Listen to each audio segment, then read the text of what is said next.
Hello everyone, welcome to Chetan Bharat Learning. In today's video, we are going to cover the Economic Survey of 2025-26. हम UPSC की बात करें तो हमारे पास काफ़ी ऐसे इंस्टेंसेस हैं कि हमें पिछले क्वेश्चन पेपर्स में कुछ डेटाबेस या ट्रेंड बेस्ड सवाल देखने को मिलते हैं, चाहे हम बात करें प्रीलिम्स के बारे में या अगर हम मेंस के बारे में भी बात करें तो हमें कई बार trend based question, challenges based question, analysis based question या क्या रिकमेंडेशन हो सकते हैं वे फॉरवर्डिंग के, तो उस एनालिसिस के पॉइंट ऑफ व्यू से हमें क्वेश्चन आ जाते हैं। ठीक है, तो जो भी बच्चे ये वीडियो देख रहे हैं, चाहे उन्होंने यूपीएससी का प्रीलिम्स देना है इस बार, एचसीएस का भी, हरियाणा का भी प्रीलिम्स आ रहा है, उनके लिए भी ये वीडियो काफ़ी फ़ायदेमंद रहेगा।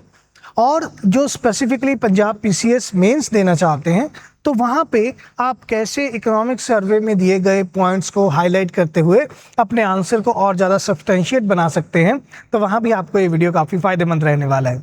तो चलिए शुरू करते हैं। इस बार का इकोनॉमिक सर्वे काफ़ी कॉम्प्रिहेंसिव रहा। अराउंड 17 के आसपास हमारे पास चैप्टर्स हैं। 750 पेज का एक बल्कि डॉक्यूमेंट जारी किया हमारे चीफ इकोनॉमिक एडवाइज़र ने। But being a administrative aspirant, being UPSC और स्टेट पीसीएस एस्पिरेंट, हमें इतने सारे चैप्टर्स कवर नहीं करने हैं और इन चैप्टर्स में भी हमें बहुत ज़्यादा डिटेल में नहीं जाना है, because we are not the PhD और एमए काइंड ऑफ स्टूडेंट। हमें बहुत ही एक एनालिटिकल और इंटेलेक्चुअल पॉइंट ऑफ व्यू से पढ़ना है कि क्या है इकोनॉमिक सर्वे, क्या मेजर इसमें बातें कही गई हैं और क्या बातों के बारे में हमें जानना जरूरी है, ताकि हम अपना आंसर का इंट्रोडक्शन, उसका बॉडी पार्ट या कंक्लूजन या वे फॉरवर्ड वाला पार्ट जब फ्रेम करें तो हम अपने आंसर को बहुत ज़्यादा इलस्ट्रेटिव और सब्सटेंशिएटिव मैनर में प्रोवाइड कर सकें। एंड फॉर प्रीलिम स्टूडेंट्स, आपके लिए हम डेटा सेट्स और ट्रेंड को स्टडी करेंगे, ताकि अगर हमें कुछ स्टेटमेंट आ जाए जिसमें डेटा पूछा हो या ट्रेंड पूछा हो तो हम उसको मार्क करके आ पाए। तो चैप्टर 1 आज हम शुरू करेंगे।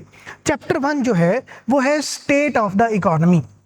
स्टेट ऑफ द इकोनॉमी कि इंडियन इकोनॉमी का क्या स्टेट रहा फाइनेंशियल ईयर 2025-26 में, जिसमें हमने 2024-25 का भी कुछ कंपैरेटिव डेटा लिया है कि 2024-25 के मुकाबले 2025-26 में क्या एनालिटिकल चीज़ें रही, क्या चेंजेस आए, गवर्नमेंट ने क्या अच्छा किया या किन एरियाज में अभी भी हम लैग कर रहे हैं। ठीक है, जीडीपी ग्रोथ के बारे में प्रोजेक्शंस आए और पूरी ओवरऑल इकोनॉमी में आपके पास किस तरीके के फेजेस चले, तो हम क्वार्टर वाइज वो डेटा देख रहे हैं। अब स्टेट ऑफ द इकोनॉमी क्या बोल रहा है? Pushing the growth frontier. State of the economy कह रहा है कि इंडियन इकोनॉमी में जो हमारा ग्रोथ है उसमें जो ग्रोथ फ्रंटियर है जिससे जीडीपी आपकी ग्रो कर रही है। ठीक है, प्राइमरीली हम स्टडी करेंगे कि जो हमारा नेशनल इनकम है या जीडीपी है, जिसे हम एक्सपेंडिचर मेथड में कुछ इस तरीके से चेक करते हैं, that is consumption expenditure, investment expenditure, government expenditure and net exports. तो इसमें जो ग्रोथ फ्रंटियर्स हैं वो हमारे ये दो सेक्टर है, that is private final consumption expenditure and private final investment expenditure. ठीक है, both these comprise of around 90 to 92% of GDP. ठीक है, जिसमें consumption expenditure comprises of 61% of GDP के about and investment expenditure comprises of 30 to 31% of GDP के around. ठीक है, सो हमने इनको और पुश प्रोवाइड किया, गवर्नमेंट ये कहना चाहते हैं।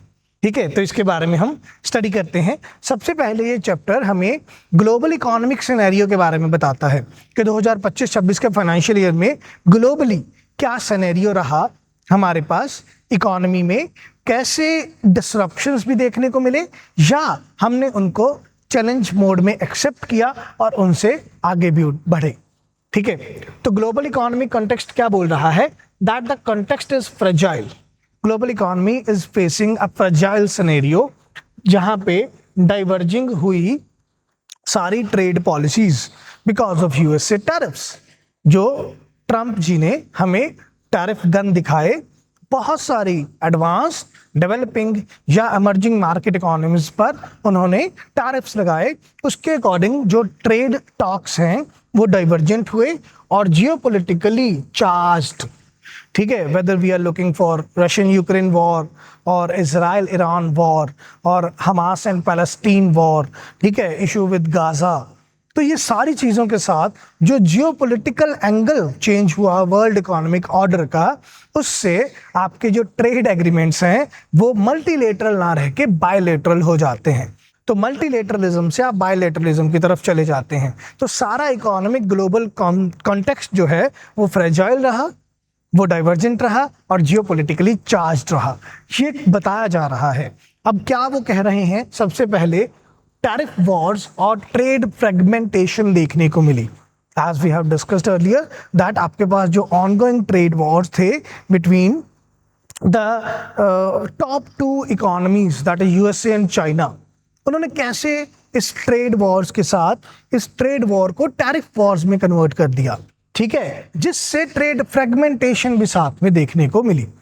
ठीक है, तो 2025 में जब यूएसए हमें टैरिफ दिखा रहा है सारी वर्ल्ड इकोनॉमीज को, तो उससे शॉर्ट टर्म अनसर्टेनिटीज क्रिएट हुई कि शॉर्ट टर्म में सारी इकोनॉमीज में एक भगदड़ मच गई कि अब हम क्या करें, कैसे इकोनॉमीज दोबारा रिवाइव कर पाएंगे इस टैरिफ शॉक से, कैसे हम अपने एक्सपोर्ट्स को ज़्यादा रिजिलिएंट बना पाएंगे।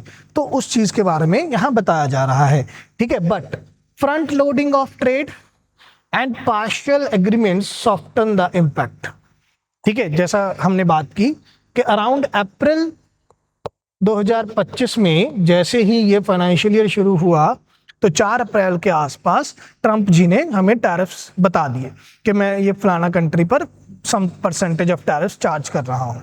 ठीक है, बट वहाँ पे हमने फ्रंट लोडिंग ऑफ ट्रेड देखा। फ्रंट लोडिंग ऑफ ट्रेड क्या होता है, ये टर्म का मीनिंग अब समझना है मुझे। ठीक है, बिकॉज ये हमें प्रीलिम्स में पूछा जा सकता है, what do you understand by front loading of trade. तो फ्रंट लोडिंग ऑफ ट्रेड क्या है, जब कोई एक कंपनी किसी और कंट्री में जाके प्रोडक्शन कर रही है। ठीक है, से फॉर एग्जांपल हम एप्पल का एग्जांपल लेते हैं। एप्पल कंपनी अपने आप में यूएसए में ओरिजिनेटेड है, तो एप्पल कंपनी ने अपने मैन्युफैक्चरिंग प्लांट्स या अपने असेंबलिंग प्लांट जो हैं वो इंडिया और चाइना में लगा रखे हैं। ठीक है, इंडिया में अभी काफ़ी ज़्यादा assembling and manufacturing of iPhones हो रहा है, ये हमने काफ़ी बार करंट अफेयर्स में पढ़ा था। नाउ जब आपने इंडिया में जो आपका असेंबलिंग यूनिट है या इंडिया में जो आपका मैन्युफैक्चरिंग यूनिट है, वहाँ से आपने बहुत सारा प्रोडक्ट वापस मंगवा लिया यूएसए में। जो आपके फिनिश गुड्स तैयार हैं इंडिया में, वहाँ से आपने उनको वापस ट्रेड बैक करवा लिया यूएसए में। That is front loading of trade. ठीक है, to take the stock and load up in the original country where the tariffs are being charged. इस तरीके से हम इसको डिनोट करेंगे। ठीक है, you are taking your finished products from the manufacturing country and loading the stock pile in the country where the tariffs are being charged. तो Apple ने यही किया था, अराउंड 5 लाख यूनिट्स उसने इंडिया से यूएसए में मंगवाई। That is what front loading of trade and partial agreements. अब पार्शियल ट्रेड एग्रीमेंट्स हो रहे हैं, प्रेफरेंशियल ट्रेड एग्रीमेंट्स हो रहे हैं, बायलैटरल ट्रेड एग्रीमेंट्स हो रहे हैं, 2 कंट्रीज मिलके आपस में ट्रेड टॉक्स कर रहे हैं। तो उससे कुछ टाइम के लिए हमें ये टैरिफ्स का जो इतना ज़्यादा इम्पैक्ट था वो नहीं देखने को मिला। तो इकोनॉमिक सर्वे ये कोट कर रहा है, then according to IMF and world economic outlook, IMF एक रिपोर्ट बनाता है वर्ल्ड इकोनॉमिक आउटलुक के नाम पर। आईएमएफ एक रिपोर्ट बना रहा है वर्ल्ड इकोनॉमिक आउटलुक के नाम पर, जो कि जनवरी 2026 में उन्होंने बताई। तो उन्होंने उसमें क्या कहा कि ग्लोबल ग्रोथ जो है वो स्टेबलाइज हो गई है after the April 2025 downward revision. ठीक है, ये डाउनवर्ड रिवीजन क्या होती है कि अगर मान लीजिए आईएमएफ ने किसी कंट्री के लिए ये प्रोजेक्ट किया, से इंडिया के लिए प्रोजेक्ट किया है कि इंडिया का जो जीडीपी ग्रोथ है वो 6.4% रहेगा फाइनेंशियल ईयर 2025-26 के लिए। अब इसमें डाउनवर्ड रिवीजन क्या होगी कि अप्रैल से जून वाले क्वार्टर के बाद जो नेक्स्ट क्वार्टर होगा, जुलाई से लेके सितंबर वाला जो क्वार्टर होगा, उसमें आईएमएफ क्या बोलता है कि मैं डाउनवर्ड रिवीजन कर रहा हूं। मतलब जो मैंने जीडीपी प्रोजेक्शन 6.4% रखा था, मान लीजिए मैं उसको कम करके 6.2% कर रहा हूं। तो जब डाउनवर्ड रिवीजन हुआ सारी वर्ल्ड इकोनॉमीज में ग्रोथ आउटलुक का, तो उसके बाद जो है वो जीडीपी का बढ़ना, वो ग्रोथ ओवरऑल वर्ल्ड इकोनॉमीज की स्टेबलाइज हो गई है। तो आईएमएफ वो प्रोजेक्ट कर रहा है। उसके बारे में हम अभी एक ग्राफ के थ्रू स्टडी करेंगे, ठीक है। नाउ क्या ट्रेंड्स देखने को मिले हैं? ओवरऑल इकोनॉमीज को हमने दो पार्ट्स में डिवाइड कर लिया है। एक एडवांस्ड इकोनॉमीज है हमारे पास, ठीक है, जैसे कि यूएसए, चाइना, जर्मनी, जापान, और हमारे पास emerging market and developing economies हैं। ऐसी इकोनॉमीज जो डेवलपिंग इकोनॉमीज है या इमर्जिंग मार्केट्स हैं, वहां पे बहुत ज्यादा कंजम्पशन और मैन्युफैक्चरिंग बेस बन रहा है, लाइक इंडिया, ठीक है। तो जो एडवांस्ड इकोनॉमीज हैं वहां पे ग्रोथ तो ठीक ठाक रही, बट इन्फ्लेशन स्टबन रही। इन्फ्लेशन को आप वहां कंट्रोल नहीं कर पाए हो। बट जो इमर्जिंग मार्केट और डेवलपिंग इकोनॉमीज हैं वहां पर ग्रोथ ज्यादा स्ट्रॉन्गर रही than the advanced economies, and inflation is easing, inflation is also decreasing in these economies where we have emerging market and developing economies, ठीक है। अब देखते हैं किस तरीके से वर्ल्ड इकोनॉमीज में चेंज आया, ठीक है। तो अब यहाँ पर देखिए, ये इकोनॉमिक सर्वे चैप्टर 1 से ही मैंने ये पिक्चर लिया है। Economic survey chapter 1 state of the economy में ये पिक्चर बोल रहा है कि ग्रोथ कैसे स्टेबलाइज हुआ। तो ये उसका कंपैरिजन है, दिस इज फॉर 2024-25, ठीक है। एंड ये डाउनवर्ड रिवीजन के बाद कैसे स्टेबलाइजेशन देखने को मिला। This is for inflation expectations, ठीक है। तो यहाँ पर जनवरी 2025 से लेकर जनवरी 2026 तक का डेटा है, ये डाउनवर्ड रिवीजन के बाद कैसे स्टेबलाइज होता है, ठीक है। रेड कलर मुझे बता रहा है अपवर्ड रिवीजन, रेड कलर मुझे बता रहा है अपवर्ड रिवीजन, और ग्रीन कलर मुझे बता रहा है डाउनवर्ड रिवीजन, ठीक है। से फॉर एग्जांपल मैं अगर ये डिटेल में स्टडी करना चाहूँ तो उसको समझते हुए काफ़ी ज़्यादा टाइम लग जाएगा। मैं सिंपली यहाँ क्या स्टडी करना चाहता हूँ कि सर आपके पास एडवांस्ड इकोनॉमीज में पहले जनवरी 2025 में आपने सोचा था कि ग्लोबली आप इकोनॉमीज ग्रो करेंगे 1.9% से, एडवांस्ड इकोनॉमीज ग्लोबली ग्रो करेंगे 1.9% से। बट नेक्स्ट क्वार्टर में अप्रैल 2025 वाला क्वार्टर जो शुरू हुआ तो आपने इसको डाउनवर्ड रिवाइज कर दिया कि ग्लोबली ग्रोथ होगी 1.4%। उसके बाद आपकी ग्रोथ ठीक हो गई 1.6, 1.7। तो डाउनवर्ड रिवीजन के बाद ग्रोथ स्टेबलाइज हो गई। यही तो आईएमएफ का वर्ल्ड इकोनॉमिक आउटलुक यही तो प्रेजेंट कर रहा है कि डाउनवर्ड रिवीजन के बाद ग्रोथ स्टेबलाइज हो गई, ठीक है। इन्फ्लेशन के लिए ये उल्टा हो जाएगा, ग्रीन कलर डिनोट करता है downward revision, red colour denote करता है अपवर्ड रिवीजन। ग्रोथ के लिए हमने उल्टा लिया था, ग्रीन कलर डाउनवर्ड करेगा अपवर्ड रिवीजन और रेड कलर डिनोट करेगा डाउनवर्ड रिवीजन, ठीक है। अब इन्फ्लेशन के लिए उल्टा के लिया है कि ग्रीन कलर डाउनवर्ड रिवीजन लेगा, क्योंकि इन्फ्लेशन कम होगी तभी तो कंजम्पशन बढ़ेगी, इसलिए ग्रीन कलर का यहाँ मतलब क्या है, ग्रीन फ्लैग है कि आप डाउनवर्ड रिवीजन कर रहे हो, ठीक है। तो अब इमर्जिंग मार्केट में आपने 5.5% देखा अप्रैल 2025 के क्वार्टर में इन्फ्लेशन, बट आपने डाउनवर्ड रिवाइज किया उसको 5.3%, उसके बाद वो और स्टेबलाइज हो गया 5.2% हो गया। यही तो हम कहना चाहते हैं कि डाउनवर्ड रिवीजन के बाद चाहे ग्रोथ चाहे इन्फ्लेशन, ग्रोथ सही हुआ, स्टेबलाइज हुआ ग्लोबली, एडवांस्ड इकोनॉमीज में भी, इमर्जिंग मार्केट इकोनॉमीज में भी, और ग्लोबल लेवल पर भी देख सकते हैं आप 2.8% हमने ग्रोथ स्टेबलाइज डाउनवर्ड रिवाइज किया था, उसके बाद इंक्रीज आया 3.2, 3.3, ठीक है। ग्रोथ को डाउनवर्ड रिवाइज किया था 3.3 से 3, उसके बाद स्टेबलाइज हुआ 3.1, 3.3। इन्फ्लेशन को मैंने डाउनवर्ड रिवाइज किया था 5.5 से 5.3, उसके बाद बल्कि और कम हुआ 5.2, ठीक है, 4.5, 4.6, 4.7। तो आपका जो ओवरऑल इन्फ्लेशन है वो इमर्जिंग मार्केट इकोनॉमीज में ईज दिखा रहा है। बट एडवांस्ड इकोनॉमीज में बात करें तो एडवांस्ड इकोनॉमीज में ग्रोथ पूरे साल ऑलमोस्ट सेम रही, 2.2, 2.2, 2.2। तो एडवांस्ड इकोनॉमीज में हम यही कोट कर रहे हैं, या इकोनॉमिक सर्वे यही कोट कर रहा है, that in the advanced economies the growth is the inflation rate is stubborn, that it is from April 2025 to June 2026 it is 2.2, 2.2, 2.2, right? तो एडवांस्ड इकोनॉमीज में इन्फ्लेशन ईजिंग नहीं देखने को मिल रही है, बट इमर्जिंग मार्केट इकोनॉमीज में inflation जो है वो आपके टॉलरेंस बैंड में ही देखने को मिल रही है। Clear? So this is what we are extracting from this data, right? आगे बढ़ते हैं। नाउ वर्ल्ड इकोनॉमीज में डाइवर्जेंट रही मॉनेटरी पॉलिसी। वर्ल्ड इकोनॉमीज में ग्लोबल लेवल पर आपकी मॉनेटरी पॉलिसीज डाइवर्जेंट रही हैं, मतलब सारी कंट्रीज अलाइंड नहीं है मॉनेटरी पॉलिसी के लिए। अगर एक कंट्री एक्सपेंशनरी रख रही है मॉनेटरी पॉलिसी, दूसरी कंट्री कंट्रैक्शनरी रख रही है मॉनेटरी पॉलिसी, ठीक है, तो सेंट्रल बैंक्स जो है वो डिफरेंट स्पीड्स पर, मतलब अलग अलग कंट्रीज के सेंट्रल बैंक अलग अलग रेपो रेट रख रहे हैं। यूएस का ग्रोथ स्ट्रांग रहा because of AI investment. USA में सेमीकंडक्टर्स के लिए, आर्टिफिशियल इंटेलिजेंस के लिए चैट जीपीटी के नए मॉडल्स, जेमिनाई के नए मॉडल्स, ठीक है, तो वहां पर आपने एआई में काफी ज्यादा इन्वेस्टमेंट देखा, तो वहां पर आपका इन्वेस्टमेंट लेवल ठीक रहा। बट यूरोप की बात करें, यूरोप में मिक्स्ड परफॉर्मेंस देखने को मिला। During the whole year monetary policy में काफी चेंजेस देखने को मिले, वो कॉन्ट्रैक्शनरी भी रही, वो एक्सपेंशनरी भी रही। चाइना फेस कर रहा है डिफ्लेशनरी प्रेशर, चाइना फेस कर रहा है डिफ्लेशनरी प्रेशर, क्योंकि चाइना पर काफ़ी ज़्यादा टैरिफ्स चार्ज किए गए, प्लस बहुत सारी यूएस की कंपनीज जो हैं वो चाइना से अपना बेस उठाकर किसी और कंट्रीज में शिफ्ट कर रही हैं, तो वहाँ पर चाइना में जो ओवरऑल डिमांड है गुड्स की वो कम हो रही है, जिससे वहाँ डिफ्लेशनरी प्रेशर देखने को मिल रहा है। जापान में इन्फ्लेशन टारगेट से ऊपर रही, ठीक है, तो ये कुछ एडवांस्ड इकोनॉमीज का डेटा सामने आया, ठीक है। बट इससे हमें पता क्या चलता है, ये हमें जानना जरूरी है, ठीक है। मैं आपको साथ साथ में ना ये भी बताऊंगा कि किस ईयर में यूपीएससी में किस तरीके से स्टेटमेंट कोट की गई थी। लाइक वोलेटाइल कैपिटल फ्लोज रही, ठीक है।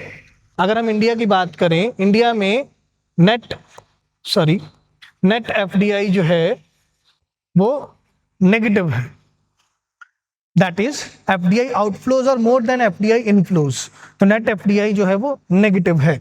तो वोलेटाइल है आपके capital flows, yield seeking investment movement हो रही है, ठीक है। हम पढ़ेंगे कि गवर्नमेंट के बॉन्ड्स पर यील्ड जो है वो इंक्रीज हुई है, तो वहां पर एक कंट्री से दूसरी कंट्री में जो इन्वेस्टमेंट जा रही है वो यील्ड सीकिंग है, वो जिस कंट्री के बॉन्ड्स पर ज्यादा यील्ड मिल रही है वहीं पर वो इन्वेस्टमेंट आ रही है, ठीक है। एज सच गवर्नमेंट की जो पॉलिसीज हैं उनमें अनसर्टेनिटी है। गवर्नमेंट ने कोई एफडीआई को अट्रैक्ट करने के लिए पॉलिसी बनाई है, उससे ये बेनिफिट नहीं मिल रहा है, बस बॉन्ड्स की जो यील्ड बढ़ी है उसके कारण हमें ये बेनिफिट मिल रहा है, ठीक है। देन फाइनेंशियल मार्केट में इंस्टेबिलिटी, अब क्योंकि वॉलेटाइल है कैपिटल फ्लोज, क्योंकि सिर्फ यील्ड के लिए इन्वेस्टमेंट आ रही है, which ultimately lead to overall capital market में इंस्टेबिलिटी हमें देखने को मिलती है, ठीक है। अब ये जो फर्स्ट पार्ट है, ठीक है, 2022 में यूपीएससी ने ये स्टेटमेंट पूछा था that the overall net FDI in India is less than 1% of GDP. So yes, कि अगर आपके पास नेट एफडीआई नेगेटिव में है तो ये जीडीपी से 1% से भी कम ही होगी, ठीक है। अगर मान लीजिए अप्रैल से लेके मार्च में पूरे एक साल में हमें पॉजिटिव भी मिल गई नेट एफडीआई, ठीक है, तो वो कितना होगा, से $60 बिलियन, $70 बिलियन, तो ये हमारे ओवरऑल जीडीपी से 1% पे भी कम पर जाएगी, ठीक है। तो यही स्टेटमेंट ऐसे कोट की जाती हैं जब भी इकोनॉमिक सर्वे का डेटा या ट्रेंड पूछा जाता है यूपीएससी में प्रीलिम्स में। आगे बढ़ते हैं। Now these are the policy rates. आज सच मुझे इसमें कुछ स्टडी नहीं करना है, बस मैं आपको ये दिखाना चाहता हूँ कि कैसे इमर्जिंग मार्केट इकोनॉमीज में पॉलिसी रेट्स चल रहे हैं और एडवांस्ड इकोनॉमीज में, ठीक है। मैक्सिको में अराउंड 7% रहा रेपो रेट, इंडिया में हमने रेपो रेट को कम करके किया 5.25%, चाइना में रेपो रेट है 3%, इंडोनेशिया में 4.75%। बट अगर हम वही एडवांस्ड इकोनॉमीज की बात करें, यूके में 3.75, यूके में 3.625, यूरोप में 2%, ठीक है। अब क्वेश्चन ये है कि एडवांस्ड इकोनॉमीज में फिर रेपो रेट इतना हाई क्यों है, 7%, 5%, 4%, और वहां पर 3.75, 3.6 या 2%? बिकॉज एडवांस्ड इकोनॉमीज में हम फॉलो करते हैं 2% प्लस माइनस 2% का inflation targeting, that is 0 to 4%, और इंडिया या इमर्जिंग मार्केट इकोनॉमीज में हम फॉलो करते हैं 4% plus minus 2%, that is 2% to 6%। तो ये रीजन है कि हमारा इन्फ्लेशन टारगेट ही हाई है, इसलिए हमने रेपो रेट को भी हाई रखा हुआ है। बट एडवांस्ड इकोनॉमीज में इन्फ्लेशन टारगेट लो है तो रेपो रेट भी लो है, ठीक है। बस इसमें समझना क्या है कि ऑलमोस्ट सारी इकोनॉमीज में बहुत टाइम के लिए, जैसे चाइना, कोरिया, जापान, यूरोप, यहाँ पर बहुत सारी इकोनॉमीज में स्टेबलाइज्ड है रेपो रेट लंबे टाइम के लिए, ठीक है, कुछ मोमेंट के लिए इंडिया की भी हम बात कर रहे हैं, ठीक है। बट मैक्सिको की बात करें तो एक डाउनवर्ड रिवीजन देखने को मिल रहा है। यूके या यूरोप यूएसए की बात करें तो डाउनवर्ड रिवीजन देखने को मिल रहा है। मतलब सारी इकोनॉमीज अलाइंड नहीं है मॉनेटरी पॉलिसी बनाने के लिए, और इसी मॉनेटरी पॉलिसी में जो डिफरेंसेस हैं, रेपो रेट में जो डिफरेंसेस हैं, जो कि रेपो रेट का इफेक्ट पड़ेगा फिर गवर्नमेंट की बॉन्ड यील्ड के ऊपर, जिसके कारण यील्ड सीकिंग इन्वेस्टमेंट देखने को मिल रही है, ठीक है। तो हाई बॉन्ड यील्ड के कारण फिस्कल प्रेशर पड़ रहा है।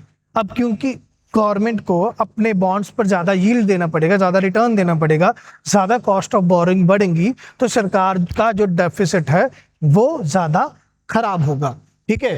तो डिस्पाइट पैंडेमिक की रिकवरी के बाद प्राइमरी डेफिसिट जो है वो अबव है प्री कोविड लेवल से, सिर्फ इंडिया और ब्राज़ील को छोड़ के।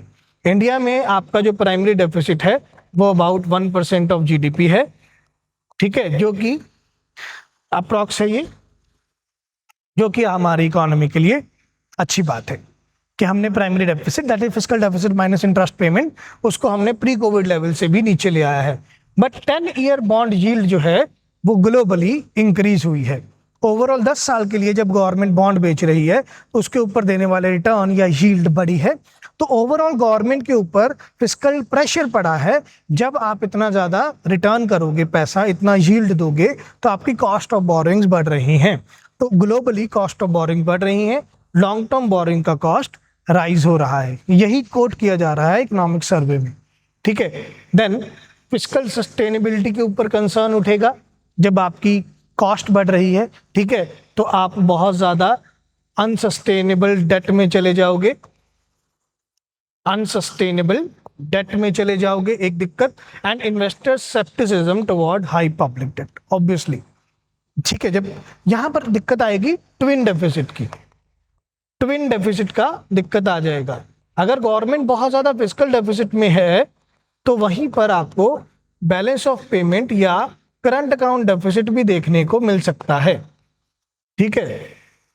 तो जो इन्वेस्टर्स हैं, ग्लोबल इन्वेस्टर्स हैं, वो ये सोचते हैं कि अगर किसी कंट्री में गवर्नमेंट जो है वो बहुत ज़्यादा कर्जे में है, बहुत ज़्यादा बोरिंग्स की हुई है उन्होंने, और उनकी कॉस्ट ऑफ बोरिंग्स भी बहुत ज़्यादा है, तो वो थोड़ा डर जाते हैं, अट्रैक्ट नहीं होते हैं कि चाहे बॉन्ड यील्ड ज़्यादा मिल रही है फिर भी हम इन्वेस्ट करें या ना करें, जिसके कारण वोलेटिलिटी आ रही है आपकी कैपिटल मार्केट में, और कैपिटल मार्केट में या फाइनेंशियल मार्केट में अनसर्टेनिटीज पैदा हो रही हैं। यह इकोनॉमिक सर्वे कोट कर रहा है, ठीक है। नाउ प्राइमरी डेफिसिट का जो ट्रेंड्स है, प्राइमरी डेफिसिट के ट्रेंड क्या कह रहे हैं? इंडिया ने जो प्राइमरी डेफिसिट है ये आपका ऑरेंज बार बता रहा है प्री कोविड लेवल, ये ग्रीन बार बता रहा है Covid year, pandemic year, that is 2020-21, और दिस इज फॉर 2025 येलो बार। तो आप देख पा रहे होंगे कि ये ऑरेंज बार जो है उससे कम है आपका येलो बार। तो आप प्री पैंडेमिक लेवल से भी इंडिया को क्या देख रहे हो कि इंडिया ने प्री पैंडेमिक लेवल से भी अपना जो ओवरऑल प्राइमरी डेफिसिट है वो कम कर लिया है, और जैसा मैंने आपको बताया लेस देन 1% ऑफ या अराउंड 1% ऑफ जीडीपी है, ठीक है। बट अगर हम 10 ईयर बॉन्ड यील्ड की बात करें तो 10 ईयर बॉन्ड यील्ड देखिए, 10 ईयर बॉन्ड यील्ड अक्टूबर 2024 के बाद हर कंट्री में इंक्रीज हुआ है, हर कंट्री में ये ओवरऑल इंक्रीज हुआ है। चाहे हम यूएस की बात करें, जापान, यूरोप, चाइना, यूके, हर कंट्री में 10 ईयर बॉन्ड यील्ड इंक्रीज हुआ है। तो गवर्नमेंट की कॉस्ट ऑफ बोरिंग्स इंक्रीज हो रही है, वहां से हमें ये पता लग रहा है। Then decline in the global FDI, global FDI के लिए बताया जा रहा है कि ओवरऑल ग्लोबल एफडीआई डिक्लाइन हुआ है। यहाँ पर हमारे पास क्या रिपोर्ट है? यूनाइटेड नेशंस का conference on trade and development, जिसमें वर्ल्ड इन्वेस्टमेंट रिपोर्ट आ रही है 2025 की। वो क्या बोल रहे हैं कि ग्लोबल एफडीआई कम हुआ है 11% ईयर ऑन ईयर बेसिस पे, मतलब 2024-25 के मुकाबले 2025-26 में आपके पास 11% ग्लोबल एफडीआई कम हुआ है। यूएसए में एफडीआई इंक्रीज हुई है because of AI and semiconductor, जैसे मैंने आपको पहले ही बताया कि कैसे सेमीकंडक्टर्स और आर्टिफिशियल इंटेलिजेंस में यूएसए में इन्वेस्टमेंट इंक्रीज हुआ है। Semiconductors and data centres project dominate greenfield investment, तो यहाँ पर ग्रीनफील्ड इन्वेस्टमेंट देखने को मिल रहा है। ग्रीनफील्ड इन्वेस्टमेंट क्या होता है? ग्रीनफील्ड इन्वेस्टमेंट एक ऐसे इन्वेस्टमेंट जिसके दो मतलब हैं, जहाँ पे पहला मतलब एक ऐसे एरिया में इन्वेस्टमेंट करना जहाँ पे पहले कोई भी मैन्युफैक्चरिंग हब नहीं है, ग्रीनफील्ड इन्वेस्टमेंट एक ऐसे एरिया में इन्वेस्टमेंट करना जहां पे कोई भी पहले मैन्युफैक्चरिंग नहीं हो रही है, या एक ऐसे नए प्रोडक्ट में इन्वेस्टमेंट करना जो पहले आपकी इकोनॉमी में अवेलेबल नहीं है। ठीक है, अब मान लीजिए इंडिया में आप सेमीकंडक्टर नहीं देख रहे हैं, अब इंडिया में सेमीकंडक्टर बनाने की बात आती है, फैब्रिकेशन की बात आती है, डिस्प्ले फैब्रिकेशन की बात आती है, तो ये इंडिया में पहले ये प्रोडक्ट नहीं था, अब आ गया है ग्रीनफील्ड इन्वेस्टमेंट। ठीक है, क्या हम कहीं कि कोई ऐसा एरिया हमने डिसाइड कर लिया कि मान लीजिए से for example Jammu and Kashmir में हमने कोई एरिया ले लिया, जम्मू एंड कश्मीर में कोई ऐसा एरिया ले लिया जहाँ पे पहले कोई फैक्ट्री, कोई मैन्युफैक्चरिंग यूनिट नहीं है, वहाँ हम इन्वेस्टमेंट कर रहे हैं, तो both these comprise of green field investment. तो सेमीकंडक्टर्स के केस में, आर्टिफिशियल इंटेलिजेंस के केस में, डेटा सेंटर्स के केस में ग्रीन फील्ड इन्वेस्टमेंट देखने को मिल रही है ग्लोबली। ठीक है, और स्ट्रक्चरल शिफ्ट आया है, कैपिटल बढ़ रही है स्ट्रेटेजिक सेक्टर्स में, आर्टिफिशियल इंटेलिजेंस में या सेमी कंडक्टर्स में। क्लियर? तो ये ग्लोबल एफडीआई के लिए इकोनॉमिक सर्वे कोट कर रहा है। अब यहाँ पर हमें ये जो डेटा है ना, ये इंपॉर्टेंट है आपके लिए समझना। एक ग्लोबल पॉलिसी अनसर्टेनिटी बताई जा रही है। कौन डेटा रिलीज करता है? ये policyuncertainty.com। ठीक है, ये मुझे क्या बता रहा है कि सर अक्टूबर 2023 के बाद एकदम से पॉलिसी अनसर्टेनिटी बढ़ गई। मतलब आपने जो पॉलिसी बनाई है वो आपके बनाए हुए ऑब्जेक्टिव्स के अकॉर्डिंग वर्क नहीं कर रही, अनसर्टन है आपकी पॉलिसी। ठीक है, 2025 में ये थोड़ी कम होती है और अक्टूबर 2025 के बाद ये दोबारा बढ़ जाती है। ठीक है, तो आप देख पा रहे हैं कि कैसे जो पॉलिसीज हैं ग्लोबल लेवल पर, जो भी पॉलिसीज बनाई जा रही हैं वो अपने रिक्वायर्ड ऑब्जेक्टिव्स को, अपने टारगेटेड जो सेट किए हुए हैं उनको मीट करने के लिए ज्यादा सर्टन नहीं है। ठीक है, देन आपके पास एफडीआई का फ्लोज का डेटा है। अब ग्लोबल लेवल पर एफडीआई कम हुई है, वर्ल्ड लेवल पर एफडीआई कम हुई 2023 के मुकाबले 2024 में। डेवलप्ड इकोनॉमीज में ये और ज़्यादा कम हुई है, यूरोप में ये सबसे ज़्यादा कम हुई है।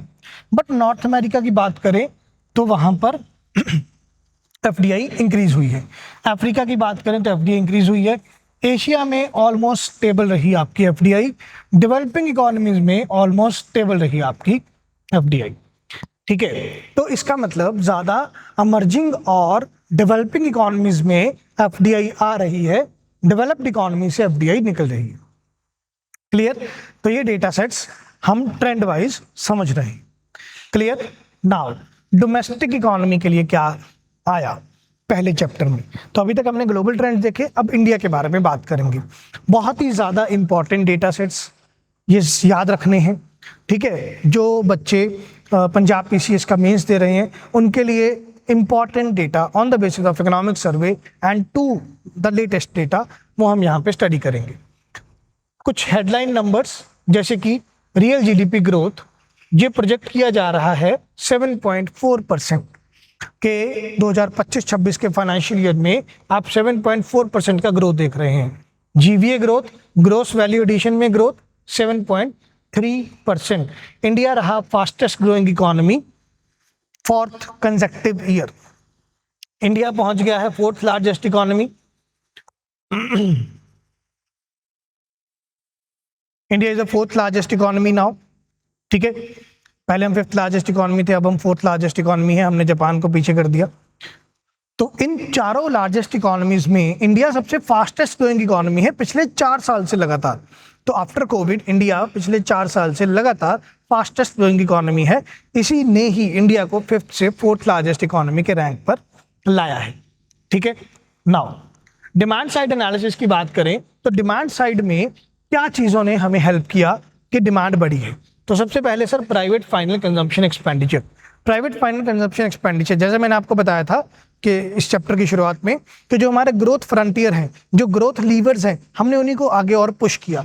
सरकार कहते कंजम्पशन का शेयर है 61.5%। मैं फॉर्मूला दोबारा लिख देता हूँ, C+I+G+NX। तो कंजम्पशन का शेयर जीडीपी में या नेशनल इनकम में 61.5% है। और इसको पुश देने के लिए सरकार कहते हम जीएसटी 2.0 लाए। इसको पुश देने के लिए हम जीएसटी 2.0 लाए थे। हमने जीएसटी को रैशनलाइज किया, टैक्स रेट्स कम किए और 2025 के बजट में हमने इनकम टैक्स के रेट्स को भी कम किया था। डिस्पोजेबल इनकम बढ़ी थी लोगों की, जिससे कंजम्पशन को पुश मिला। ठीक है, तो ये हाईएस्ट है फाइनेंशियल ईयर 2012 के मुकाबले, 2011-12 के मुकाबले 2025-26 में हमारा प्राइवेट फाइनल कंजम्पशन एक्सपेंडिचर का share in GDP is 61.5%। First half of financial year 2025-26 में फर्स्ट हाफ क्या बोलता है, H1 FY26 मतलब अप्रैल 2025 से लेकर सितंबर 2025 तक। This is what first half of financial year 2026। इसमें कंजम्पशन सेक्टर में ग्रोथ कितना रहा, 7.5%, above the pre Covid average. Pre Covid average था आपका 6.9%। तो कंजम्पशन में प्री कोविड एवरेज से भी अबव पे आप काम कर रहे हैं, ठीक है। तो ड्राइवर्स क्या है, सरकार कहते हैं इन्फ्लेशन काफी कम है, इन्फ्लेशन अपने टारगेट बैंड में है, ऑलमोस्ट 2 to 2.5% है FY 2026 में, जो कि ज्यादा डिमांड को बढ़ा रही है। स्टेबल है employment. Periodic labour force survey 2023-24 कह रहा है कि जो अनएम्प्लॉयमेंट रेट है ये 3.2% है, ठीक है। तो एम्प्लॉयमेंट लेवल स्टेबल हो रहा है, इम्प्रूव हुआ है रूरल इनकम। क्यों, सरकार कहते हैं हमारा गिनी कोएफिशिएंट जो है कम हो रहा है, तो रूरल इनकम इम्प्रूव हुआ है। जीएसटी रैशनलाइज कर दिया। सितंबर 2025 में सरकार ने 28% वाला स्लैब कम करके 18% कर दिया और 12% वाला स्लैब कम करके 5% कर दिया। तो जीएसटी भी रैशनलाइज हो गया, तो वहां से भी डिमांड को पुश मिला। और rising the real purchasing power, तो जो रियल परचेजिंग पावर है मतलब इन्फ्लेशन कम हो गया तो आप ज़्यादा परचेज कर पा रहे हो, प्राइस लेवल कम हो गए, टैक्स कम होने से आप ज़्यादा परचेज कर पा रहे हो, आपकी डिस्पोजेबल इनकम बढ़ गई बिकॉज इनकम टैक्स के रेट कम कर दिए। 4 लाख तक कोई टैक्स नहीं है, 12 लाख तक टैक्स लगेगा, रिफंड आ जाएगा, रिबेट मिल जाएगा, ठीक है। स्टैंडर्ड डिडक्शन दे दिया 75,000 का, तो वहां पर आपको डिस्पोजेबल इनकम बढ़ गया, तो ओवरऑल आपकी रियल इनकम पर या परचेजिंग पावर आपकी इंक्रीज हो जाती है। तो ये एक अच्छा आपके पास पॉइंट्स बन जाते हैं लिखने के लिए मेंस में कि हाँ जी इंडिया में कंजम्पशन क्यों राइज कर रहा है, क्यों इंडिया एक कंजम्पशन लेड इकोनॉमी बन रहा है। तो ऐसे क्वेश्चन में आप ये पॉइंट मेंशन करके आते हैं और ये सब्सटेंशिएट के लिए लिखते हैं कि सरकार ने क्या किया, उससे क्या हुआ। क्लियर है सर? चलिए आगे बढ़ते हैं। हाई फ्रीक्वेंसी इंडिकेटर्स की बात करते हैं कि कहां से पता लगा कि कंजम्पशन बढ़ रही है। सर ऑटोमोबाइल सेल्स बढ़िया हुई है, यूपीआई की ट्रांजैक्शन 30% बढ़ गई है, ट्रैक्टर और 2 व्हीलर की सेल बढ़ रही है। रूरल सर्वे बोल रहा है कि 79% of the household reports higher consumption, ठीक है। हाउस होल्ड एक्सपेंडिचर का सर्वे है, household consumption expenditure survey, household consumption expenditure survey and आपके पास नेशनल फैमिली हेल्थ सर्वे, ये दोनों बोल रहे हैं कि 79% हाउस होल्ड बोल रहा है कि हमने कंजम्पशन लेवल बढ़ाया है। तो यहाँ पर आपको ये रिपोर्ट मिल जाता है। तो कंक्लूजन क्या निकलता है कि कंजम्पशन जो है वो ब्रॉड बेस्ड है। ऐसा नहीं है कि किसी पर्टिकुलर एरिया में कंजम्पशन बढ़ी है, ब्रॉड बेस्ड है। 4 व्हीलर का सेल बढ़ रहा है, 3 व्हीलर का सेल बढ़ रहा है, ट्रैक्टर्स का सेल बढ़ रहा है, यूपीआई ट्रांजेक्शन ओवरऑल बढ़ रही है, मतलब डेली ट्रांजेक्शन ओवरऑल बढ़ रही हैं, और रूरल एरिया में भी कंजम्पशन ज़्यादा है। तो कंजम्पशन आपका ब्रॉड बेस्ड है और रिजिलियंट है। चाहे हम जियो पॉलिटिकल लेवल पर कुछ भी चल रहा है, जियो इकोनॉमिक लेवल पर कुछ भी चल रहा है, हमें कोई लेना देना नहीं। हमारी इकोनॉमी में सरकार कहते जी 145 करोड़ की या 140 करोड़ की हमारी पॉपुलेशन है, हमें कोई दिक्कत नहीं है। हमारे कंजम्पशन बेस ही इतना ज़्यादा है कि हमें फॉरेन की इकोनॉमीज में क्या चल रहा है उससे कोई इफेक्ट नहीं पड़ रहा, ठीक है। से फॉर एग्जाम्पल 140 करोड़ की पॉपुलेशन डेली 100 रुपए की 100 रुपए की भी डिमांड करे तो 140 करोड़ इंटू 100, ठीक है। तो 140 के पीछे 2 जीरो और लगा दो, 14,000 करोड़ की डिमांड जनरेट हो जाएगी एक दिन में। तो मैं ये 100 रुपये का तो मैं बहुत ज़्यादा कम बोल रहा हूँ, एक एग्जाम्पल के लिए समझा रहा हूँ आपको, ठीक है। तो ऑन एवरेज मैं बोल रहा हूँ कि हाँ 100 रुपये की डिमांड हो रही है ऑन एवरेज 140 करोड़ लोगों की, तो 14,000 करोड़ की डिमांड जनरेट हो जाएगी। तो आप समझ पा रहे होंगे कि जो हमारा ओवरऑल कंजम्पशन बेस है, जो ओवरऑल हमारा पॉपुलेशन स्ट्रेंथ है, वही हमारी इकोनॉमी का लीवर है कि वो हमारी इकोनॉमी को ग्रोथ प्रोवाइड कर रहा है। और सरकार यही कह रहे हैं, इकोनॉमिक सर्वे यही कोट कर रहा है कि हमारा कंजम्पशन रिजिलियंट है सर, हमें जियोपॉलिटिकल जियो इकोनॉमिक एंगल से फर्क नहीं पड़ रहा, ठीक है। चलिए आगे बढ़ते हैं।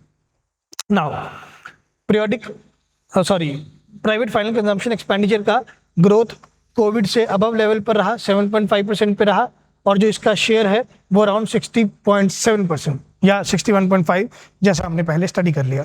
तो ये ट्रेंड है कि आप प्री कोविड लेवल से भी अबव ग्रोथ पे चल रहे हो, ठीक है। दूसरा पार्ट आपके नेशनल इनकम का कंजम्पशन प्लस इन्वेस्टमेंट। इन्वेस्टमेंट या हम इसको क्या बोलते हैं, ग्रॉस फिक्स्ड कैपिटल फॉर्मेशन, या हम इसको क्या बोलते हैं, ग्रॉस फिक्स्ड कैपिटल फॉर्मेशन। तो इसमें आपने प्राइवेट फाइनल इन्वेस्टमेंट एक्सपेंडिचर देखना होता है।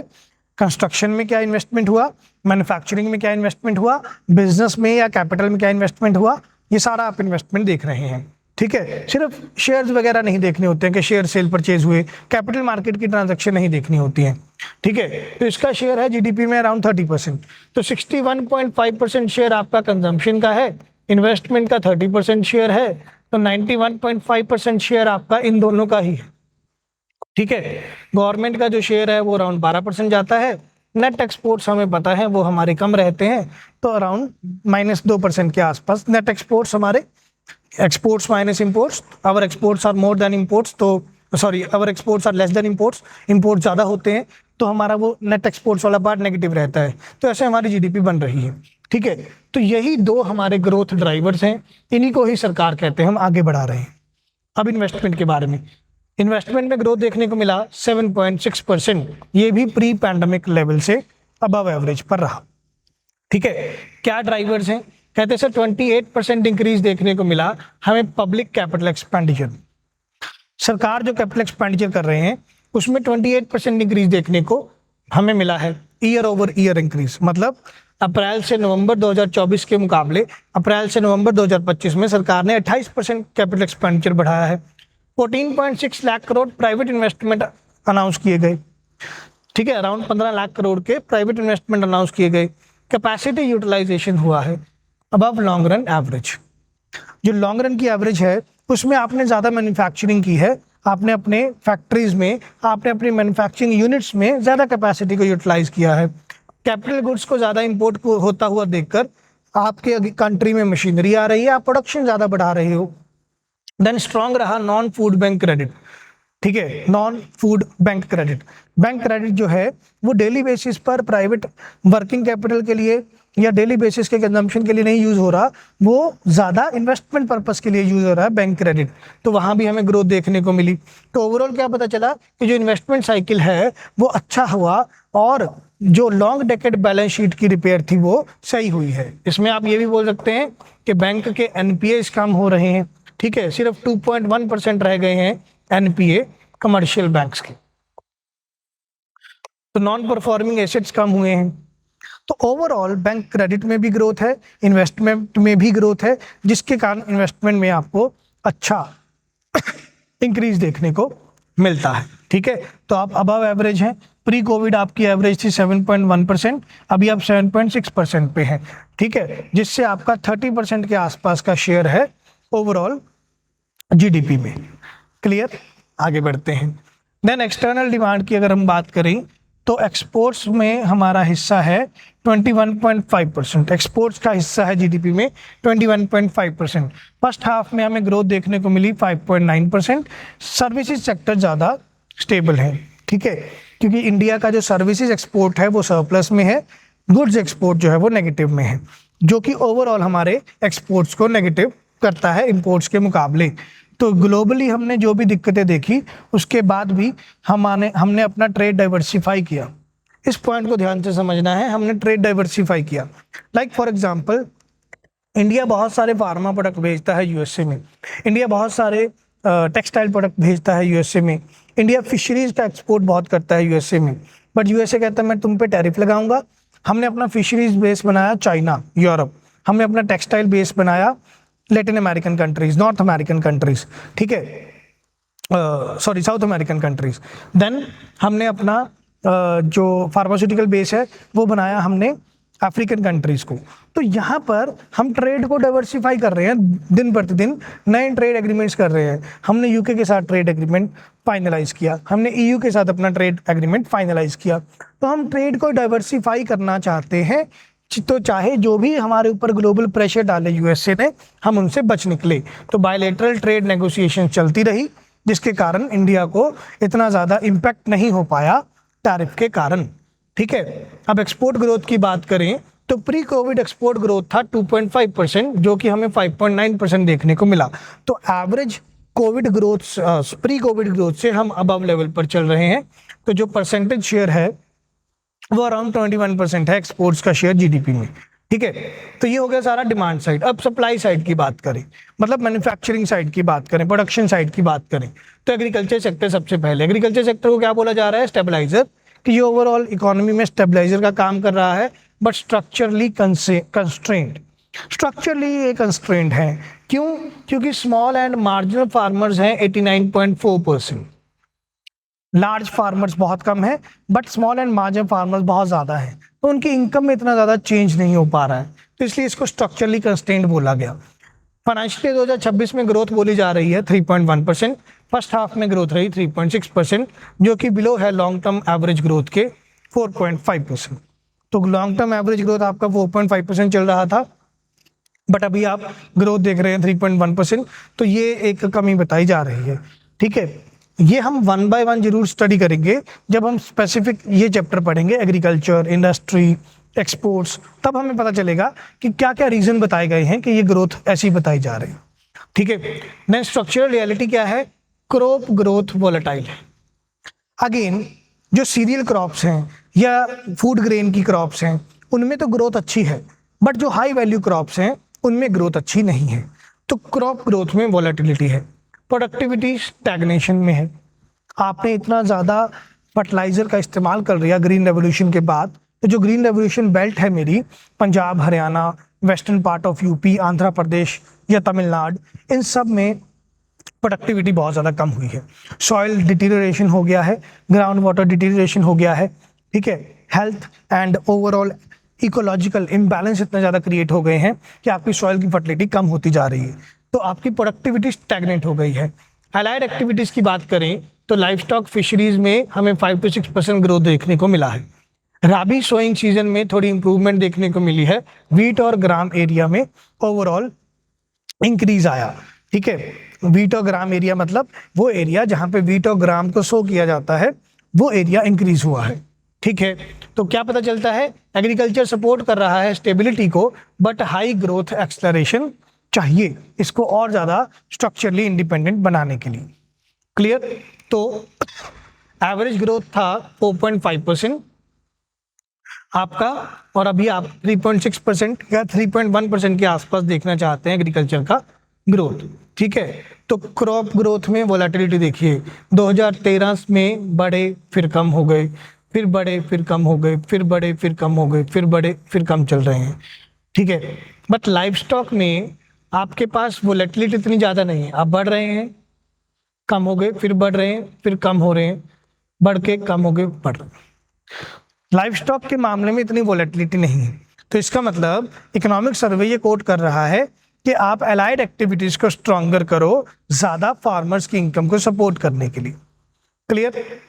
देन इंडस्ट्री की बात करें तो फाइनेंशियल ईयर 2026 में आपका ग्रोथ मोमेंटम रहा 6.2%, जो कि 5.9% था फाइनेंशियल ईयर 2024-25 में। तो 2024-25 के मुकाबले 2025-26 में इंडस्ट्री ज़्यादा ग्रो कर रही है, फर्स्ट हाफ में 8.4% ग्रोथ कर रही है।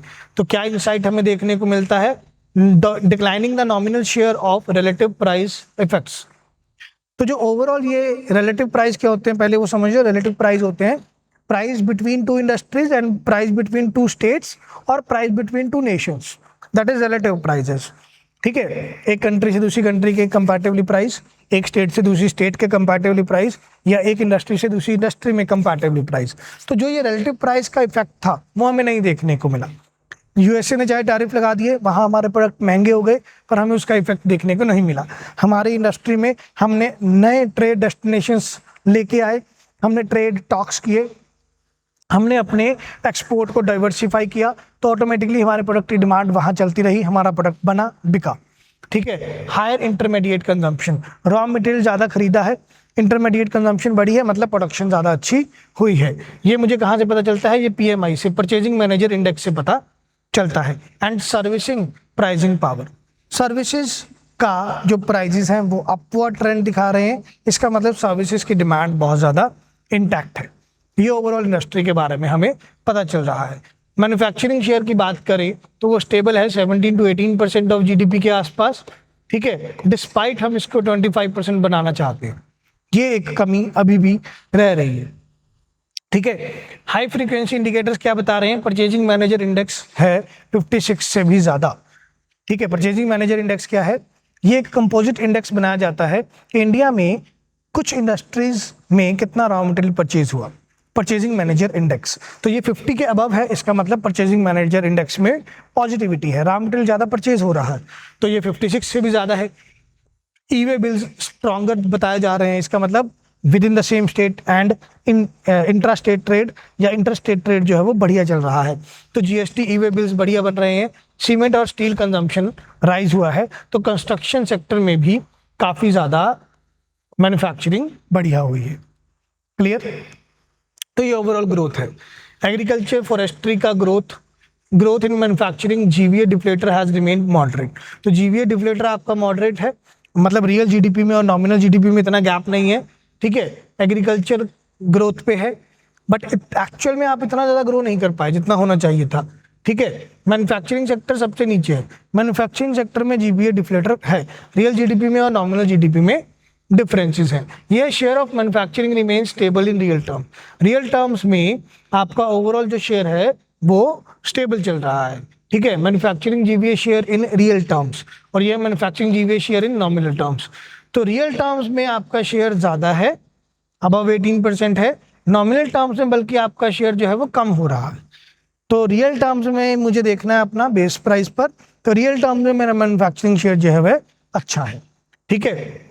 ये सेक्टोरल ग्रोथ बताई जा रही है। ओवरऑल इंडस्ट्री में सेक्टोरल ग्रोथ आपकी बढ़िया हुई है, ज़्यादा हुई है।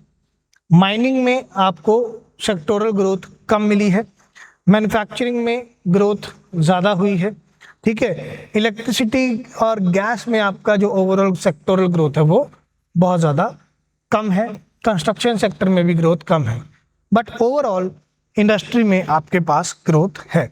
बट यहाँ से मुझे ये पता चल रहा है इंडस्ट्री किन किन सेक्टर से कंप्राइजेस है। Industry comprises of mining and quarrying, manufacturing, electricity gas या पब्लिक यूटिलिटीज एंड कंस्ट्रक्शन, तो ये चार सब सेक्टर से मिलके इंडस्ट्री बन रहा है। क्लियर, आगे बढ़ते हैं। सर्विस सेक्टर की बात करें तो सर्विस सेक्टर ये ग्रोथ इंजन के रूप में बाहर आया। आपका फाइनेंशियल 2026 का ग्रोथ बताया जा रहा है 9.1%, फर्स्ट हाफ का 9.3%, शेयर इन जीडीपी है 53.6%, तो 54% शेयर है सर्विसेज का जीडीपी में, ठीक है। 54% शेयर है सर्विसेज का जीडीपी में और अराउंड 14 to 15% शेयर है आपका एग्रीकल्चर सेक्टर का, तो बाकी जो रह जाएगा वो आपके पास 30% के आसपास का शेयर आपका इंडस्ट्री का सेक्टर का रह जाएगा। स्ट्रॉन्ग परफॉर्मेंस है ट्रेड और ट्रांसपोर्ट में, फाइनेंशियल और प्रोफेशनल सर्विसेज में एंड पब्लिक एडमिनिस्ट्रेशन में, तो ये तीनों एरियाज में ट्रेड ट्रांसपोर्ट में, फाइनेंशियल प्रोफेशनल सर्विसेज में या पब्लिक एडमिनिस्ट्रेशन में स्ट्रॉन्ग ग्रोथ है। मतलब टियर 2 और टियर 3 सिटीज़ में ये सर्विसेज ज़्यादा चल रही हैं तो वहाँ पर ज़्यादा ग्रोथ है। टियर 2 टियर 3 सिटीज़ में financial autonomy, fiscal consolidation and fiscal federalism promote हो रहा है, जिससे ये सर्विसेज प्रमोट हो रही हैं, ठीक है। चलिए, सर्विसेज रिमेन्स लेस वोलेटाइल, तो सर्विसेज में ग्रोथ है तो यहाँ वोलेटिलिटी नहीं देखने को मिली, हायर वैल्यू एडिशन यहाँ देखने को मिली है और एक्सपोर्ट में कंट्रीब्यूशन सबसे ज़्यादा है। जैसे मैंने आपको अभी बताया था कि सरप्लस है हमारे सर्विसेज एक्सपोर्ट्स में सर्विसेज इंपोर्ट्स के मुकाबले, तो हमारा सर्विस सेक्टर का एक्सपोर्ट रिजिलिएंट है क्योंकि लो वेजेस, ज़्यादा टेक्निकल एंड ज़्यादा knowledge based staff, IT BPO services, KPO services, accountancy services, ये सारे इंडिया एक्सपोर्ट कर रहा है, तो इंडिया के सर्विस सेक्टर की डिमांड बहुत ज़्यादा है, तो सर्विसेज का एक्सपोर्ट हमारा सरप्लस में है। क्लियर, आगे बढ़ते हैं। ये सर्विसेज सेक्टर के बारे में बताया जा रहा है कि 9.3% का ग्रोथ देखने को मिला। सर्विसेज के 3 सब sector, trade and transport, financial and professional services and public administration, तीनों में ग्रोथ है। ट्रेड एंड ट्रांसपोर्ट में ग्रोथ, आपके प्रोफेशनल सर्विसेज में, फाइनेंशियल सर्विसेज में ग्रोथ और पब्लिक एडमिनिस्ट्रेशन सर्विसेज में ग्रोथ। सर्विस सेक्टर इकलौता ऐसा सेक्टर है जिसमें सारे सब सेक्टर्स में आपको ग्रोथ देखने को मिली है। इंडस्ट्री और एग्रीकल्चर में सारे सब सेक्टर में आपको ग्रोथ देखने को नहीं मिली है। Clear? Then macro economic fundamentals, ये बहुत ज्यादा इंपॉर्टेंट है। मैक्रो इकोनॉमिक फंडामेंटल्स क्या क्या होते हैं हमारे? सबसे पहले इन्फ्लेशन मॉडरेट है, वो मैंने आपको बता दिया, हमारे टारगेट बैंड के अंदर है, 2 to 6% के अंदर है, जिससे रियल इनकम इंप्रूव हुआ है, प्राइस कम हो रहे हैं, परचेजिंग पावर बढ़ रही है। फाइनेंशियल सेक्टर, ये हमारा मैक्रो इकोनॉमिक फंडामेंटल इंडिकेटर है जो बता रहा है हेल्दी बैंक बैलेंस शीट्स। वो क्यों? जैसे मैंने अभी आपको बताया कि एनपीए जो है वो कम हो रहे हैं, 2.1% है जीडीपी का, तो स्ट्रॉन्ग क्रेडिट ग्रोथ है, कैपेसिटी यूटिलाइजेशन बढ़ी है, लोग ज़्यादा लोन ले रहे हैं, ज़्यादा कंजम्पशन बढ़ रही है, इन्वेस्टमेंट बढ़ रही है। क्लियर? तो ये आपके डेटा सब्सटेंशिएट करने वाला पार्ट है कि ये डेटा लिखा, उससे ये रीजनिंग निकलती है, मुझे नंबर दो। ठीक है? नाउ फिस्कल पोजीशन, सरकार के बारे में समझें। ग्रोथ हमारा बैलेंसिंग हो रहा है और कंसोलिडेशन बढ़िया हो रही है। कंसोलिडेशन बढ़िया की हो रही है, हम 4.4% पर ले आए हैं जीडीपी के फिस्कल डेफिसिट को। तो फिस्कल डेफिसिट को भी सरकार टाइम बाय टाइम कम कर रही है, कंसोलिडेशन में चल रहे हैं हम। केपेक्स लेड फिस्कल स्ट्रेटजी है हमारा। केपेक्स जो है अब हम 12.2 लाख करोड़ कर दिया है। पिछले साल ये 11.2 लाख करोड़ था, तो 1 लाख करोड़ हमने अपना कैपिटल एक्सपेंडिचर बढ़ा दिया है। एक्सटर्नल स्टेबिलिटी की बात करें तो सर्विसेज एक्सपोर्ट्स बढ़े हैं, फॉरेक्स रिजर्व भी हमारे पास एडिक्वेट है, 11 मंथ का हमारे पास इंपोर्ट कवर है, 11 महीने का हमारे पास इंपोर्ट कवर है, और मैनेजेबल है हमारा current account. Current account deficit में है बट वो भी लेस देन 2% ऑफ जीडीपी है, तो ठीक है जी, वो भी मैनेजेबल है, इतनी कोई दिक्कत वाली बात नहीं है। ये सारी चीजें हमें इकोनॉमिक सर्वे कोट कर रहा है। Clear sir? नाउ ये है लेबर मार्केट के डायनामिक्स। ठीक है? लेबर फोर्स पार्टिसिपेशन रेट कितना रहा? अराउंड 56% के आसपास। लेबर फोर्स पार्टिसिपेशन रेट कितना रहा? अराउंड 56% के आसपास। अनएम्प्लॉयमेंट रेट कितना रहा? ये क्वार्टर वाइज दिया है, बट अगर मैं इसको एवरेज में देखूंगा तो अगेन 3.2% के आसपास। ठीक है? क्वार्टर वाइज वाला आप डेटा मत याद रखिए, आप इकट्ठा डेटा याद रखिए। लेबर फोर्स पार्टिसिपेशन रेट रहा 5.6% के आसपास और अनएम्प्लॉयमेंट रेट रहा अराउंड 3.2% के आसपास। क्लियर? नाउ कुछ स्ट्रक्चरल स्ट्रेंथ आइडेंटिफाई कर रहा है इकोनॉमिक सर्वे। क्या क्या? डोमेस्टिक डिमांड बेस अच्छा है हमारा, केपेक्स ड्रिवन ग्रोथ मॉडल है हमारा, हेल्दियर बैंकिंग सिस्टम है, सर्विस एक्सपोर्ट में रिजिलियंस है, मैक्रो इकोनॉमिक स्टेबिलिटी है, रिफॉर्म्स मोमेंटम में आ रहे हैं, 350 के आसपास रिफॉर्म्स किए हैं हमने फाइनेंशियल ईयर 2025-26 में, और जियोपॉलिटिकल रीपोजिशनिंग है हमारी। ठीक है? अब ये क्वेश्चन में आप तब लिखोगे अगर आपसे पूछा जाए कि सरकार ने क्या स्ट्रक्चरल रिफॉर्म्स किए जिसके कारण जो भी जियोपॉलिटिकल अनसर्टेनिटीज हैं वहाँ पे हमारी इकोनॉमी रिजिलियंट रही। तो यही हम 6 पॉइंट लिख के आएंगे। मान लीजिए 100 वर्ड्स का क्वेश्चन आ गया या 150 वर्ड्स का क्वेश्चन आ गया, आपको यूपीएससी ने 150 वर्ड का क्वेश्चन पूछ लिया 10 मार्क्स में कि बताइए जी इंडियन गवर्नमेंट ने क्या किया कि हमारी इकोनॉमी रिजिलियंट रही जियोपॉलिटिकल अनसर्टेनिटीज के बाद। तो हम यही 6 पॉइंट लिख के आएंगे कि इन 6 पॉइंट से हमारी मैक्रो इकोनॉमी या ओवरऑल नेशनल इकोनॉमी रिजिलियंट है, चाहे फॉरेन में जो भी चल रहा है, जो भी ग्लोबल अनसर्टेनिटीज हैं, हमें उससे कोई दिक्कत नहीं आ रही है। ये सब चलिए नाउ कुछ रिस्क और वल्नरेबिलिटीज बताई जा रही हैं कि ग्लोबल जियोपॉलिटिकल एस्केलेशंस, अभी जी यूएसए वालों ने वेनेजुएला के प्रेसिडेंट को उठा लिया, ठीक है, और अभी ये ongoing USA Israel and Iran war, तो कुछ अभी भी जियोपॉलिटिकल एस्केलेशंस बताई जा रही हैं। ट्रेड फ्रेगमेंटेशन बताया जा रहा है, यूएसए टैरिफ गन दिखा दिखा के हमारे ऊपर कोई ना कोई सैंक्शंस लगा रहा है कि तुमने रशिया से पेट्रोल खरीदना है, नहीं खरीदना है, तो ट्रेड फ्रेगमेंटेशन है। एआई लेड कैपिटल कंसंट्रेशन है फ्यू कंट्रीज में। ठीक है, तो जिन कंट्रीज में एआई मॉडल्स अभी प्रॉपर्ली अडॉप्ट नहीं हुए तो वहाँ क्या कैपिटल नहीं आएगा, इन्वेस्टमेंट नहीं आएगा, तो यहाँ एक रिस्क और वल्नरेबिलिटी है। एग्रीकल्चर प्रोडक्टिविटी आपका स्टेगनेंट हो चुका है। Manufacturing price compression, manufacturing sector में प्राइस जो है वो कंप्रेस्ड है, वहाँ एक मोमेंटम नहीं देखने को मिल रहा है। और अगर इन्फ्लेशन अच्छी नहीं होगी मैन्युफैक्चरिंग सेक्टर में या हेल्दी नहीं होगी तो मैन्युफैक्चरर मोटिवेट नहीं होगा ज़्यादा इन्वेस्टमेंट करने के लिए, तो ये एक दिक्कत है। और एक्सटर्नल कैपिटल फ्लो में वोलेटिलिटी है, आपका जो ओवरऑल नेट एफडीआई है वो नेगेटिव है। तो ये कुछ रिस्क और वल्नरेबल सेक्शंस बताए जा रहे हैं इकोनॉमिक सर्वे में कि इनके ऊपर अभी सरकार को काम करना पड़ेगा। Clear? Now medium term growth outlook क्या बोल रहा है कि फाइनेंशियल ईयर 2027 में, मतलब 1 अप्रैल 2026 से लेकर 31 मार्च 2027 तक इकोनॉमिक सर्वे कहता कि हमारा ग्रोथ रहेगा अराउंड 7%, जिसमें की अनेबलर्स क्या है, किन चीज़ों से हमें 7% ग्रोथ मिलेगी।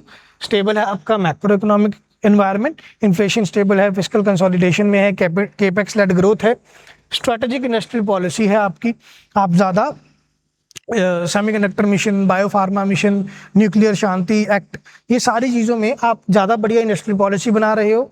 इन्वेस्टमेंट आपका रिवाइव हो रहा है, 30% है जीडीपी का, आप उसको और बनाना चाहते हो तो इन्वेस्टमेंट में रिवाइवल देखने को मिल रहा है।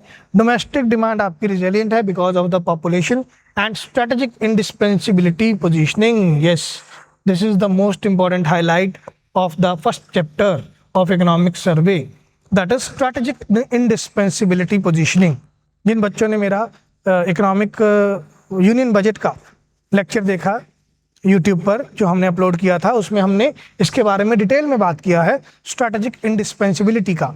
स्ट्रैटेजिक इंडिस्पेंसिबिलिटी क्या है कि आप ग्लोबल वैल्यू चेन में इस तरीके से शामिल हों कि आपको उस वैल्यू चेन से कोई निकाल ना पाए।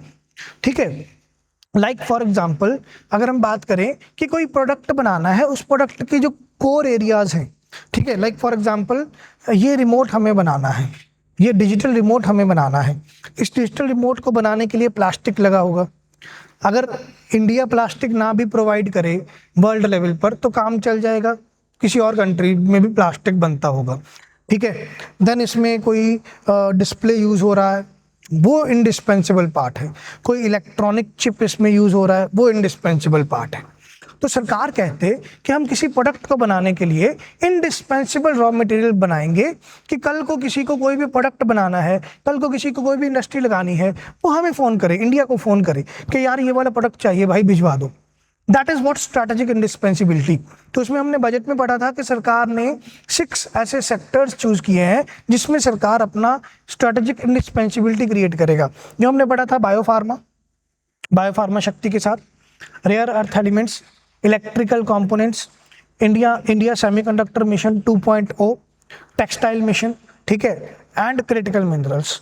तो ये हमने एरिया सोचे हैं जिनमें हम अपना स्ट्रैटेजिक इंडिस्पेंसिबिलिटी क्रिएट करना चाहते हैं कि स्ट्रैटेजिकली कोई भी आपको ग्लोबल वैल्यू चेन से निकाल ना पाए। और ये इकोनॉमिक सर्वे कोट करता है कि आपको स्ट्रैटेजिक इंडिस्पेंसिबिलिटी पोजीशनिंग करनी होगी इकोनॉमी का ज़्यादा अच्छे से इस्तेमाल करने के लिए, इस डेमोग्राफिक डिविडेंड का इस्तेमाल करने के लिए, जो आपके पास यंग पॉपुलेशन है उसको और ज़्यादा स्ट्रैटेजिकली यूज़ करने के लिए, डेमोग्राफिक डिविडेंड गेन करने के लिए। ठीक है, क्या कंक्लूड करता है ये economic survey? Economic survey conclude करता है कि इंडिया का जो ग्रोथ मॉडल है वो उसमें शिफ्ट देखने को मिला है। इंडिया चाहता था पहले ग्लोबल वैल्यू चेन में एंटर होना, अब हम ग्लोबल वैल्यू चेन में एंटर हो गए हैं। अब हम अपना रोल इंडिस्पेंसिबल बनाना चाहते हैं कि ग्लोबल वैल्यू चेन में एंटर होना था, एंटर हो गए हैं, अब हम इस वैल्यू चेन से निकाल ना पाए। ठीक है, तो ये इंडिस्पेंसिबल रोल हम अपना क्रिएट करवाना चाहते हैं। ओल्ड मॉडल क्या था हमारा? कंजम्पशन ड्रिवन मॉडल था। अब हम कंजम्पशन के साथ साथ इन्वेस्टमेंट को, तो हम ड्यूल इंजन मॉडल है, 2 इंजन से जीडीपी को आगे बढ़ा रहे हैं। पहले हम सिर्फ कंजम्पशन लेड ग्रोथ देख रहे थे, अब consumption plus investment led growth देख रहे हैं। देन पहले हम एफिशिएंसी बेस्ड ग्लोबलाइजेशन में जाते थे कि हाँ ऐसे एरियाज में आप एक्सपोर्ट करो या ऐसे एरिया से इंपोर्ट करो, ऐसे एरिया में जाके अपनी फैक्ट्री लगाओ या ऐसी एमएनसीज को इंडिया में बुलाओ जो कि एफिशिएंसी को क्रिएट करेंगी। बट हम स्ट्रेटेजिक रिजिलियंस और इंडिस्पेंसिबिलिटी की बात करेंगे। हम फॉरेन कंट्रीज के लिए बनाएंगे product, make in India and make for the world. तो हम इंडिस्पेंसिबल मैनर में ग्लोबल वैल्यू चेन में ऐड होना चाहते हैं। बैलेंस शीट रिपेयर करनी थी पहले, हमें एनपीएस क्लियर करने थे पहले, बट अब हम इन्वेस्टमेंट साइकिल में रिवाइवल देख रहे हैं कि जो लोन दिए थे वो एनपीए हो गए, अब वो एनपीए हमने निकालने थे, वो तो निकाल लिए, बट जो अब हम नए लोन दे रहे हैं उससे इन्वेस्टमेंट बढ़ रहा है, क्रेडिट साइकिल आपका रिवाइव हो रहा है, साथ में इन्वेस्टमेंट साइकिल भी रिवाइव हो रहा है। तो ये आपका नया मॉडल है। और नॉमिनल शेयर आप बढ़ाना चाहते थे मैन्युफैक्चरिंग का, अब आप रियल आउटपुट में स्टेबिलिटी लेकर आना चाहते हो कि मैन्युफैक्चरिंग का शेयर जीडीपी में बढ़े बट वो स्टेबल ग्रोथ भी दिखाए। ऐसा नहीं है कि एक बार आपने अचीव कर लिया मैन्युफैक्चरिंग का जीडीपी में शेयर 25%, उसके बाद आप वापस 20% पे आ गए। आप स्टेबल रहोगे रियल आउटपुट के मामले में, ठीक है। सो this is the first chapter of economic survey, that is state of the economy, and for UPSC prelims and HCS prelims this is the most important chapter। यही आपके डेटा सेट्स हैं, यही trends हैं और यही आपको स्टेटमेंट में question देखने को मिलते हैं, ठीक है। मैं ट्राई करूंगा कि आपको एक वीडियो बना के दूं जिसमें हम MCQ भी पढ़ें इस चैप्टर के बेसिस पे कि इस चैप्टर से क्या MCQs बन सकते हैं UPSC या HCS प्रीलिम्स के लिए, ठीक है। तो ऐसे ही हम मोस्ट इम्पॉर्टेंट चैप्टर्स जो हमें UPSC के लिए या किसी भी स्टेट PCS के लिए चाहिए उसके बारे में हम डिटेल में एनालिसिस देखेंगे। मिलते हैं नेक्स्ट वीडियो में नए चैप्टर के साथ। मेरा नाम Yashkirti Goyal. Thank you, take care, bye bye.